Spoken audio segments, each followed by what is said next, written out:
അപ്പൊ പിള്ളേരെ ഞായറാഴ്ച നടന്ന കുറച്ച് വിശേഷങ്ങളും കാര്യങ്ങളൊക്കെ പറയാനട്ടാ ഞാൻ ഇന്ന് വന്നിക്കണേ. ഞായറാഴ്ച വൈകിട്ട് കുർബാനയ്ക്ക് ശേഷം മിഷൻ ഞായറിന്റെ ലേലം വിളി ഉണ്ടായിരുന്നു നമ്മുടെ പള്ളിയിൽ. കാണാൻ രസമല്ലേ? അപ്പൊ നമ്മളങ്ങോട്ട് പോയി നോക്കിസ്റ്റാ എന്തോരം സാധനങ്ങളാ ലേലം വിളിക്ക് വന്നിക്കണേ. ഇനിയോട്ടാ ബാക്കി ഓരോരുത്തരായിട്ട് ലേലം വിളിച്ച് നിൽക്കുന്നുണ്ട്. വൈബില് പരിപാടി നടക്കുന്നുണ്ടാ. നമ്മുടെ മെയിൻ ഗോള് നാളികേര ലേലത്തിന് നല്ല റേറ്റിന് കിട്ടുമെന്നായിരുന്നു കേട്ടാ.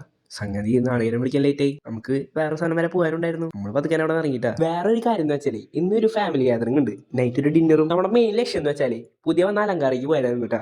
പുതിയതൊന്നല്ലേ, ഒന്ന് പരീക്ഷിക്കണല്ലോ ഫുഡൊക്കെ എങ്ങനെയുണ്ടെന്ന്. അവിടെ എത്തിയതും ഒടുക്കത്തെ തിരക്കായിരുന്നു. അതുകൊണ്ട് ഇന്നൊന്നും ഫുഡ് കിട്ടില്ല എന്ന് മനസ്സിലായപ്പോ നമ്മൾ അവിടെ പതുക്കാൻ ഇറങ്ങിയിട്ടാ. അന്ന് നേരെ വിട്ടത് ഓലനിക്കാട്ടാ, ഞാൻ ബേക്കസിന്റെ മുകളിൽ. അവിടെ എത്തിയിട്ട് അവിടുത്തെ ഒരു വലിയ ഷിപ്പ് അങ്ങോട്ട് വാങ്ങിച്ചു.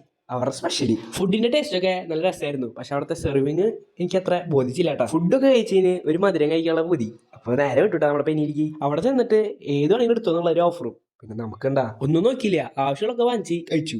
അതിന് നേരെ വീട്ടിക്ക്. നീ കിടന്നുറങ്ങാട്ടാ. നാളെ കുറച്ച് വിശേഷങ്ങൾ പറയാൻ നാളെ വരാട്ടാ. അപ്പൊ ശുക്രിയാട്ടാ.